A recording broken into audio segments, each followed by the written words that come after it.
E pessoal, questão muito boa, concurso 2025 para agente comunitário de saúde. Em uma loja, um produto que custava R$ 400 recebeu um desconto de 15%. Qual é o valor do desconto e o preço final? Olha só, o desconto é 15%, né, de 400. Bora ver aqui. 15% de 400. Simplificando os zeros, 2 em cima, 2 embaixo.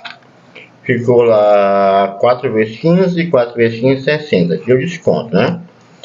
E quanto vai ficar? Quanto fica, pessoal?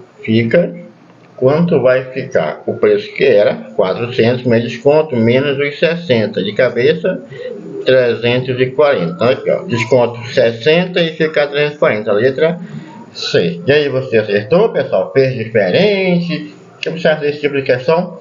Acertaria um segundo? Deixe nos comentários. Forte abraço. Até mais, pessoal.